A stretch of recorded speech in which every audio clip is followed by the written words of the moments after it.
जम्मू कश्मीर में तीसरे और आखिरी चरण के मतदान होने जा रहे हैं और 40 सीटों पर मतदान होने जा रहे हैं, जिसमें 24 सीटें जो हैं जम्मू संभाग की और कश्मीर की 16 सीटें हैं। और ये जो है 7 डिस्ट्रिक्ट्स में होने जा रहे हैं, बांदीपुरा, कुपवाड़ा, बारामूला और जम्मू संभाग में जम्मू, सांबा, उधमपुर और कठुआ संभाग में ये चुनाव होने जा रहे हैं। और इसको लेकर जो है 5060 के आसपास पोलिंग स्टेशन जो हैं वो बनाए गए हैं और 20,000 से ज़्यादा पोलिंग स्टाफ जो है उसको डेप्यूट किया गया। और सुरक्षा के पूरे चाक चौबंद इंतजाम है, पूरी तरह से सुरक्षा अधिकारी जो हैं वो चौकस हैं। और यहाँ पर जिस तरह से जम्मू कश्मीर में हालात बने हैं, ऐसे में किसी तरह की एडमिनिस्ट्रेटिव कोताही नहीं बरत रही। आप देख सकते हैं यहाँ पे शॉर्ट्स में भी कि पूरी तरह से सिक्योरिटी जो यहाँ पे मजबूत है और यहाँ पर सारे पोलिंग स्टेशन जो पोलिंग ऑफिसर्स हैं वो यहाँ मौजूद हैं। तो कहीं ना कहीं जो है अब ये आखिरी चरण के चुनाव हैं और इसके बाद ईवीएम में जो है मतदाताओं की किस्मत जो है वो कैद हो जाएगी, क्योंकि 10 साल बाद विधानसभा के चुनाव हो रहे हैं। ऐसे में लोग जो है बहुत ज़्यादा उत्साहित हैं अपने नए विधायक के लिए, क्योंकि 10 साल से उनके कुछ ऐसे काम हैं जिनको कराने के लिए उन्हें लगातार केंद्र सरकार के पास जाना पड़ता था और अब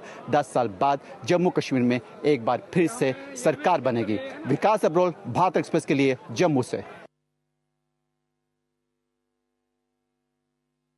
हरियाणा विधानसभा चुनाव के मद्देनजर कांग्रेस नेता राहुल गांधी और प्रियंका गांधी वाड्रा ने आज अंबाला की नारायणगढ़ विधानसभा सीट से हरियाणा विजय संकल्प यात्रा की शुरुआत की है। बताया जा रहा है कि आज से लेकर 3 तारीख तक ये जो यात्रा है हरियाणा के अलग अलग विधानसभा क्षेत्रों में जनसभाओं को, नुक्कड़ सभाओं को संबोधित करेगी। लेकिन इसमें 2 तारीख का ब्रेक होगा जो कि गांधी जयंती के चलते होगा। लेकिन उसी बीच प्रियंका गांधी उस दिन 3 सभाओं को संबोधित करेंगी, जिसमें जुलाना सीट भी है जहां से विनेश फोगाट कांग्रेस की टिकट पर चुनाव लड़ रही हैं। सूत्रों से मिली जानकारी के मुताबिक मल्लिकार्जुन खड़गे भी 2 तारीख को जनसभाओं को संबोधित कर सकते हैं। हालांकि उनकी सेहत पर यह निर्भर करेगा, क्योंकि हाल फिलहाल में उनकी सेहत बिगड़ गई थी, तो इसके चलते अब वो तय होगा उनका कार्यक्रम।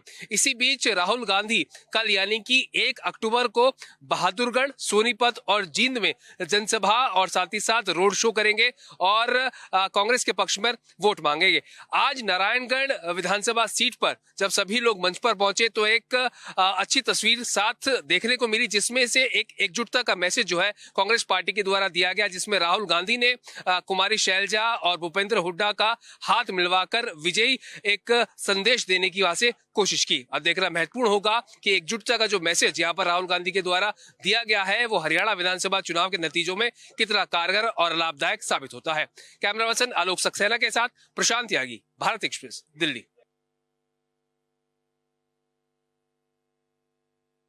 कांग्रेस पार्टी के पूर्व राष्ट्रीय अध्यक्ष और लोकसभा में नेता विपक्ष राहुल गांधी आज प्रियंका गांधी के साथ चुनाव प्रचार करने दूसरी बार हरियाणा पहुंचे।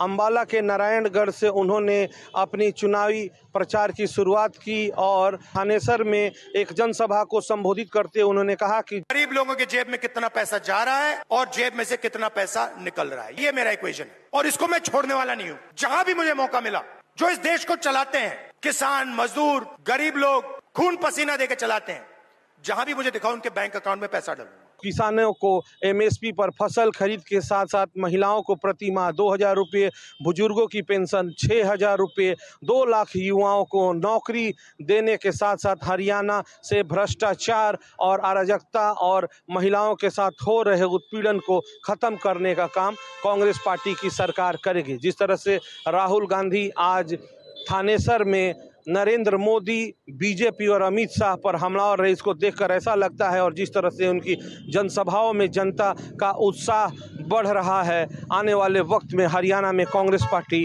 मजबूती के साथ सरकार बनाएगी। थानेसर से ओम प्रकाश राय, भारत एक्सप्रेस।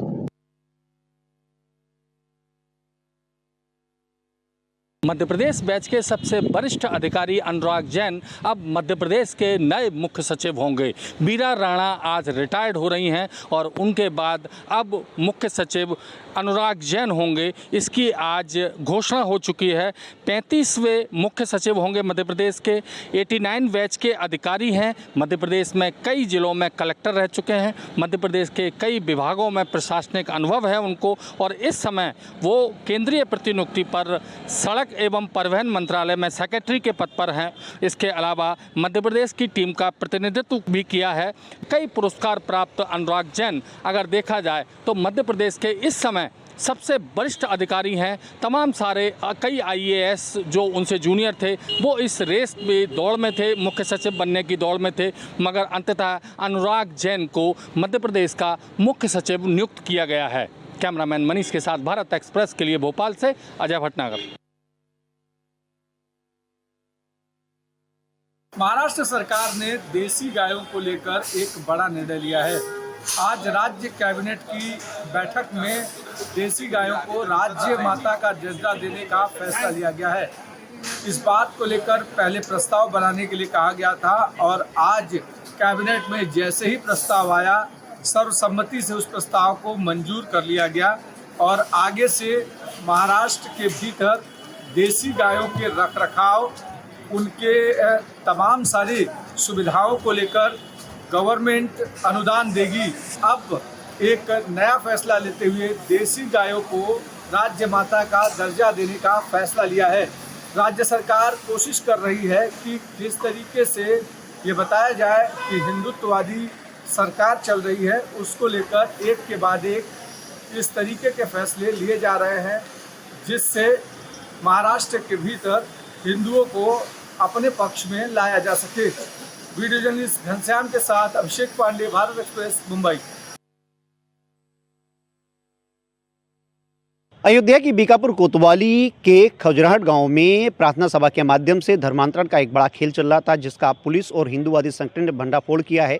वहां से वो किताबें बरामद हुई हैं जो ईसाई धर्म से संबंधित हैं। ईसाई मिशनरी द्वारा जो है ये पूरा धर्मांतरण का खेल किया जा रहा था। लगभग 3 दर्जन से ज़्यादा महिला, पुरुष और बच्चे वहाँ पर प्रार्थना सभा में शामिल होने के लिए आए थे, जिस समय पुलिस ने इसमें छापा मारा और वहाँ से इन सभी लोगों को एक बस में बैठा के अयोध्या कोतवाली लाए हैं। यहाँ बीकापुर कोतवाली में इनके खिलाफ हिंदूवादी संगठन द्वारा दी गई एप्लीकेशन के आधार पर मुकदमा दर्ज किया गया है, जांच की जा रही है। उस घर में लगभग 1 साल से ये धर्मांतरण का खेल चल रहा था। हालांकि पुलिस का कहना है कि पूरे प्रकरण की जाँच की जा रही है। घर से कुछ किताबें जो एक धर्म से रिलेटेड है, जो ईसाई धर्म से रिलेटेड है, वो किताबें वहाँ से बहुत संख्या में बरामद हुई है। इसके अलावा और भी कई सामग्रियाँ बरामद हुई है। अब ये देखा जा रहा है कि इस पूरे धर्मांतरण के खेल में किस तरीके का लालच दिया जा रहा था और इसके अलावा ये भी देखा जा रहा है क्या ये जबरन तरीके से धर्मांतरण तो नहीं कराया जा रहा था। हालांकि ये सारे प्रकरण की जाँच अब पुलिस द्वारा की जा रही है। कैमरा सहयोगी मानस के साथ मनमित गुप्ता, भारत एक्सप्रेस, अयोध्या। झारखंड में विधानसभा चुनाव को लेकर कांग्रेस ने भी अपनी गतिविधियां तेज कर दी हैं। तमाम राज्य के अलग अलग इलाकों में संवाद कार्यक्रम का आयोजन हो रहा है, जिसके तहत आज रांची में जो संवाद कार्यक्रम है उसका आयोजन किया गया। इस आयोजन में सभी प्रखंड अध्यक्षों के साथ साथ प्रकोष्ठों के अध्यक्ष, स्टेट के डेलीगेट्स के साथ साथ पार्टी के जो प्रभारी हैं गुलाम अहमद मीर और छत्तीसगढ़ के पूर्व मुख्यमंत्री भूपेश बघेल भी शामिल हुए। मुख्य रूप से लोगों को ये बताया गया कि चुनाव में किस तरह से जाना है, किन रणनीतियों को लेकर के आगे बढ़ना है। कुल मिलाकर तमाम कार्यकर्ताओं को ये संदेश दिया गया कि अपने अपने इलाके में जाएं और सरकार के कामकाज को अपनी उपलब्धियों के रूप में बताएं, ताकि फिर से वो लोग, जनता फिर से वोट कर सके और सरकार इन लोगों की बन सके। भारत एक्सप्रेस के लिए कैमरामैन धर्मेंद्र के साथ मधुकर आनंद, ललगुटुआ, रांची। बिहार सरकार को इस बार लग रहा था कि बाढ़ जैसी त्रासदी से हम बाहर निकल गए हैं, लेकिन अचानक सितंबर के आखिरी सप्ताह कोसी डैम से 6.5 लाख क्यूसेक पानी छोड़े जाने के बाद 12-13 जिले पूरी तरह प्रभावित हो गए। फिलहाल बिहार के करीब 20 ऐसे जिले हैं जो बाढ़ से आंशिक और पूर्ण प्रभावित हैं। सरकार की चिंताएं बढ़ी हुई है। एनडीआरएफ की 16 कंपनियां उन 20 जिलों में कार्यरत है, जिसमें सुपौल में 4, मधेपुरा में 3 और अन्य जिलों में एनडीआरएफ की कंपनियां लगातार कार्य कर रही है। एनडीआरएफ की पहली जिम्मेवारी ये है कि स्थानीय लोग जो बाढ़ में फंसे हैं उन्हें ऊंचे स्थानों पर ले जाया जा सके। बिहार के मुख्यमंत्री नीतीश कुमार ने मुख्यमंत्री सचिवालय में एक सेल बना दिया है जो प्रॉपर तरीके से जल संसाधन विभाग, आपदा प्रबंधन विभाग और जिलाधिकारियों को मॉनिटर करके खास निर्देश जारी कर रहा है। सरकार की तरफ से ये आदेश दिया गया है कि इन विभागों में कार्यरत कर्मचारियों की छुट्टियां रद्द है। यदि कोई छुट्टी लेता है तो उनके खिलाफ कार्रवाई की जाएगी। कुल मिला के नीतीश कुमार अभी पूरी तरह से बाढ़ पर केंद्रित हैं, क्योंकि बिहार के करीब 20 जिले बाढ़ से आंशिक या पूर्ण प्रभावित है और उन जिलों में ज्यादा से ज्यादा राहत सामग्री पहुंचाया जा सके और जान माल की कम से कम क्षति हो, इसकी चिंता सता रही है। सहयोगी कैमरामैन राकेश के साथ भारत एक्सप्रेस के लिए पटना से आशुतोष कुमार। तिरुपति बालाजी लड्डू विवाद मामले में सुप्रीम कोर्ट ने सभी याचिकाओं पर सुनवाई के बाद केंद्र सरकार को ओर से पेश सॉलिसिटर जनरल तुषार मेहता से पूछा है कि राज्य सरकार द्वारा जो एसआईटी गठित की गई है, क्या वह एसआईटी जांच के लिए काफी है या फिर किसी स्वतंत्र एजेंसी से इस मामले की जांच करानी चाहिए। इस पर कोर्ट ने केंद्र सरकार से जवाब मांगा है। कोर्ट इस मामले में 3 अक्टूबर को अगली सुनवाई करेगा। आपको बता दे कि तिरुपति बालाजी लड्डू में चर्बी के घी मिलाने की बात सामने आई थी, जिसको लेकर सुप्रीम कोर्ट में 4 अलग अलग याचिकाएं दायर की गई है। एक याचिका बीजेपी नेता सुब्रमण्यम स्वामी की ओर से दायर की गई है, जिनके ओर से पेश वकील ने कहा कि वो भक्त हैं और इस पूरे मामले की जांच होनी चाहिए, क्योंकि राज्य सरकार ने बिना सोचे समझे इस तरीके के आरोप लगाए हुए हैं। अब देखना होगा केंद्र सरकार की ओर से इस मामले में क्या जवाब दिया जाता है और जब कोर्ट 3 अक्टूबर को सुनवाई करेगा तो सुनवाई के बाद क्या आदेश देता है। भारत एक्सप्रेस के लिए कैमरा पर्सन मधुर के साथ गोपाल कृष्ण। इंदौर में पिछले दिनों हुई बारिश के चलते ज़्यादातर सड़कें गड्ढे वाली हो गई हैं। इससे परेशान होकर वार्ड नंबर 45 और 46 के पार्षदों ने आंदोलन किया। आंदोलन के लिए वे गंदे पानी में सड़क पर बैठ गए और जमकर नगर निगम के खिलाफ नारेबाजी की। वार्ड नंबर 45 और 46 के महिला पार्षदों ने मिलकर जमकर नारेबाजी तो की ही सही, लेकिन उसके साथ साथ थाली बजाकर नगर निगम की नींद खुलवाने की कोशिश की। गंदे पानी में बैठकर घंटों तक उन्होंने आंदोलन किया। उम्मीद की जानी चाहिए कि उनके आंदोलन का असर होगा और लोगों को अच्छी सड़कें मिलेंगी। आंदोलनकारियों का आरोप है कि जिन वार्डों में कांग्रेसी पार्षद हैं वहाँ का विकास ठीक से नहीं कराया जा रहा और उसी तरह सड़कें भी दुरुस्त नहीं कराई जा रही हैं। आंदोलनकारियों ने चेतावनी दी है कि यदि आने वाले कुछ दिनों में सड़कें ठीक नहीं होती हैं तो एक बड़ा आंदोलन खड़ा किया जाएगा। अब सवाल उठता है कि 7 बार से स्वच्छता में अव्वल आने वाले शहर में यदि विपक्षी पार्षदों को इस तरह का आंदोलन करना पड़े तो ये अच्छी बात नहीं है। कैमरामैन इमरान खान के साथ जय व्यास, भारत एक्सप्रेस, इंदौर।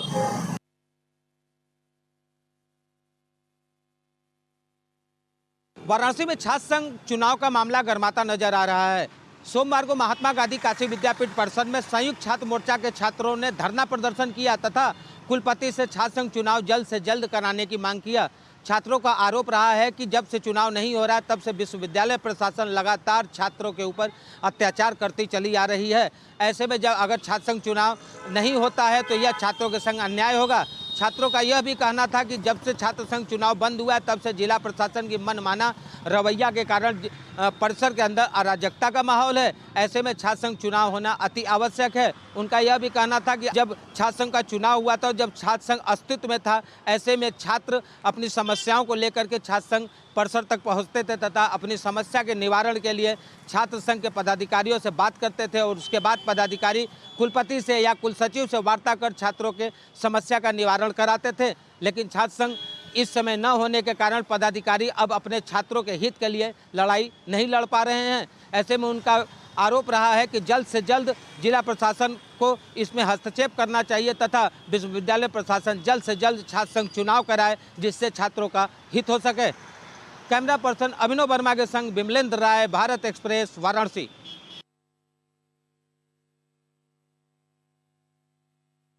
आज भारतीय जनता पार्टी की सदस्यता अभियान को लेकर बड़ी बैठक थी, जिसमें संगठन के साथ साथ भारतीय जनता पार्टी के सांसद और विधायक भी आए थे। भारतीय जनता पार्टी का दावा है कि जो हमने टारगेट दिया था सदस्य बनाने के लिए, उस दिशा में हम लोग आगे लगातार बढ़ रहे हैं। जो लक्ष्य था 2 करोड़ का, उसके बहुत करीब पहुंच चुके हैं। जो कमियां हैं उसके लिए फिर 1 अक्टूबर से लेकर 15 अक्टूबर तक का द्वितीय चरण का अभियान है। इसमें समाज के उन प्रमुख लोगों को जोड़ने का है, शिक्षक है, डॉक्टर है, इंजीनियर है, समाज के उन तबकों को, शिक्षा से जुड़े ज़्यादातर लोगों को, नौजवानों को। तो मुझको लगता है कि ये 15 दिन बहुत विशेष है और लक्ष्य मुझको लगता है कि 1.25 लाख से ज़्यादा का लक्ष्य प्राप्त हो चुका है। जो बाकी है उसको पूरा कर लेंगे। जो दूसरा चरण है उसी को लेकर बैठक हुई है और दावा किया जा रहा है भारतीय जनता पार्टी के उन नेताओं द्वारा जिनकी जिम्मेदारी है संगठन को मजबूत करने की, कि इस बार जो सदस्य बनेंगे वो अपने आप में रिकॉर्ड होगा, जिससे 2027 की तैयारी पहले से माना जा रहा है कि उत्तर प्रदेश में चूंकि लोकसभा चुनाव में भारतीय जनता पार्टी ने वो परफॉर्मेंस नहीं कर पाई थी जिसको उम्मीद थी, तो माना जा रहा है कि अगले आने वाले विधानसभा में, हालांकि वक्त लंबा है, लेकिन उसी को लेकर सदस्यता अभियान की तैयारी चल रही है। सहयोगी शहनवाज खान के साथ रजनीश पांडे, भारत एक्सप्रेस, लखनऊ। यूं तो गुजरात में शराब पर 1960 से ही प्रतिबंध है। जब से गुजरात का जन्म हुआ तब से गुजरात में शराब प्रतिबंधित है। बावजूद भी शराब के कारण वो शहर में कुछ ना कुछ नए हादसे रोज होते रहते हैं। बीती रात शहर के चांदलोड़िया इलाके में शिवम अपार्टमेंट में कुछ शराबियों ने उत्पात मचाया और सोसाइटी में रहने वाले लोगों के साथ अभद्रता की, बदतमीजी की और यह मामला तूल पकड़ गया। शराबियों ने पूरी सोसाइटी को सर पर उठा लिया, करीब कई जगह तलवारबाजी की, महिलाओं के साथ अभद्रता की और इसकी शिकायत जब पुलिस को की गई तो पुलिस ने इस मामले में 15 लोगों के खिलाफ मामला दर्ज किया है। अब तक 5 लोगों की गिरफ्तारी की जा चुकी है। चूंकि यह घटना मुख्यमंत्री के जो कार्य क्षेत्र है उसके नजदीक हुई थी, इस कारण इस मामले की जांच करने के लिए अहमदाबाद क्राइम ब्रांच के सुपुर्द कर दिया गया है। अब तक इस मामले में 5 लोगों की गिरफ्तारी हुई है, जिनके खिलाफ हत्या का प्रयास और रायोटिंग का मामला दर्ज किया गया है। पुलिस अभी 10 आरोपियों की तलाश में जुटी हुई है। अहमदाबाद में कैमरा पर्सन संजय कोष्टी के साथ अरविंद शर्मा, भारत एक्सप्रेस।